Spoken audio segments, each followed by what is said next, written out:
Chapter 10 की शुरुआत करने से पहले एक बात आपको बता दूं, ये एक ऑनगोइंग मनवा है जिसका हर एक चैप्टर 2 हफ्ते में रिलीज होता है। आई होप कि आप पेशेंस रखेंगे और नेक्स्ट चैप्टर का इंतजार करेंगे। तो चलिए चैप्टर 10 की शुरुआत करते हैं। जिन वो खाना खाते हुए सोचता है, ये तो बहुत ही ज्यादा डिलीशियस है, मैं बहुत ज्यादा खुश हूँ। और अपनी माँ और अपना फॉक्स योल्हा के बारे में सोचता है और वो सोचते हुए वो इमोशनल हो जाता है।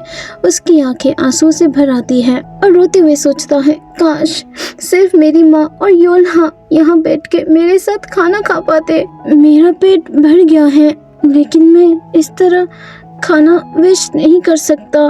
तभी जिन्नू को खांसी आने लगती है, वो खांसने लगता है। ये देखकर यून हैरान हो जाता है। जिन्नू खांसे ही जा रहा था, ये देखकर यून हैरान होते हुए उससे पूछता है, ये तुम क्या कर रहे हो, क्या तुम्हें पानी चाहिए? लेकिन जिन्नू तो जोर जोर से खांसे ही जा रहा था, वो यून की बातों में ध्यान नहीं देता।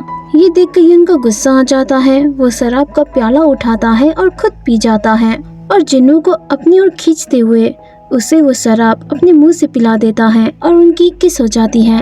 यून का ऐसा बिहेवियर देखकर जिन्नू पूरी तरह से शॉक्ड हो जाता है और जब उसे इस बात का एहसास होता है, वो हैरान होते हुए सोचता है, हाँ ये क्या था, अभी अभी हमारे लिप्स। ये सोचते ही जिन्नू घबराते हुए पीछे सरक जाता है और कंफ्यूज होते हुए यून की ओर देख रहा होता है। लेकिन यून को इस बात का कोई फर्क नहीं पड़ रहा होता। जिन्नू अभी भी हैरान परेशान होते हुए सोचता है, वो क्या था, हमारे लिप्स टच हुए थे, क्या ये किस था, क्या हमने अभी भी किस किया था? और यून की ओर देखते हुए सोचता है, नहीं वो बस मेरी मदद कर रहा था, लेकिन मुझसे क्यों? या नहीं, मैं बस बहुत ज्यादा सोच रहा हूँ। जिन्नू को अपनी ओर इस तरह घूरता हुआ देख यून उससे पूछता है, क्यों, क्या हुआ? जिन्नू घबराते हुए कहता है, नहीं कुछ नहीं यंग मास्टर, आपका शुक्रिया। और सोचता है तो वो बस मेरी मदद कर रहा था। और यून से पूछता है, वैसे यंग मास्टर क्या आप खाना नहीं खाएंगे? यून रूडली कहता है, मुझे मेरे टेबल पर गंदगी शेयर करने का शौक नहीं है। बियर सोचता है और इसे सुनने वाले को काफी एम्बैरेस महसूस होता है। जिन्नू यून से कहता है, वैसे मैं खाना खा चुका हूँ, मैंने सब कुछ खत्म कर लिया है। यून फिर से रूडली कहता है, और ना ही मुझे गंदगी के बचे हुए टुकड़े को उठाने का शौक है। यून की ऐसी बातें सुनकर जिन्नू कुछ बोल नहीं पाता और सोचता है, लेकिन अभी भी बहुत सारे खाने बचे हुए हैं। और खाने को लेते हुए सोचता है, क्या मैं बस थोड़ा और खा लूं? तभी यून जो ये सब कुछ देख रहा था, वो जिन्नू से कहता है, अगर तुमने फिर से खांसा तो मैं तुम्हारी गर्दन तोड़ दूंगा। और उसके बाद यून के इतना कहते ही जिन्नू अपना हाथ झटक लेता है और कहता है, हाँ यंग मास्टर। दूसरी ओर बाहर बहुत ज्यादा बर्फ पड़ रही होती है। जिन्नू हैरान परेशान यून के सामने बैठा हुआ था। जिन्नू यून से पूछता है, यंग मास्टर अब मुझे क्या करना चाहिए? आप जो भी ऑर्डर देंगे वो मैं करूँगा। यून कहता है, लेकिन मुझे तुम्हें कोई ऑर्डर नहीं देना है। ये सुनते ही जिन्नू हैरान होते हुए पूछता है, हाँ तो फिर मुझे क्या करना चाहिए? यून कहता है, वैसे भी क्या ये ब्रेक टाइम नहीं है, बस बाहर जाओ, जहाँ जाना है जाओ। और जिन्नू से पूछता है, फिर तुम कहाँ के लिए जाओगे? मॉक माउंटेन के लिए। अगर मैं तुम्हें फिर से ढूंढने आऊं और तुम यहाँ ना हो, फिर तुम्हें आज की तरह अपनी जान की भीख मांगने का भी मौका नहीं मिलेगा।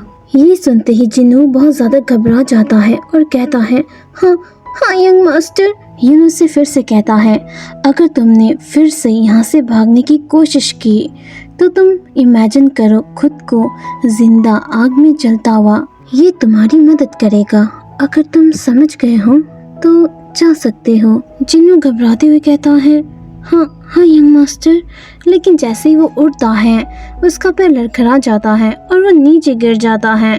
जिन्नू दर्द से करारा होता है तो वहीं यून हैरान होते हुए उससे कहता है, क्या मुझे तुम्हें उठाना पड़ेगा यहाँ से ले जाने के लिए? जिन्नू घबराते हुए कहता है, नहीं यंग मास्टर, ऐसा कुछ नहीं है, वो तो मेरा पैर सुन पड़ गया था, मुझे माफ कर दीजिए यंग मास्टर। और वहाँ से जाते हुए कहता है, मैं जा रहा हूँ यंग मास्टर, मैं जा रहा हूँ। कमरे के बाहर आते ही जिन्नू रिलीफ महसूस करता है। बाहर इतनी ज्यादा बर्फ पड़ रही होती है कि उसे बहुत ठंड लगने लगती है और वो कहता है, बहुत ठंड है। और परेशान होते हुए सोचता है, यहाँ तो बहुत ज्यादा अंधेरा है, मुझे तो कुछ भी दिखाई नहीं दे रहा है, क्या मैं अपनी आंखों से रास्ता ढूंढ पाऊंगा? और आगे बढ़ते हुए कहता है, वैसे मुझे कोशिश करनी चाहिए, चाहे मुझ पर कॉन्फिडेंट हो या ना हो।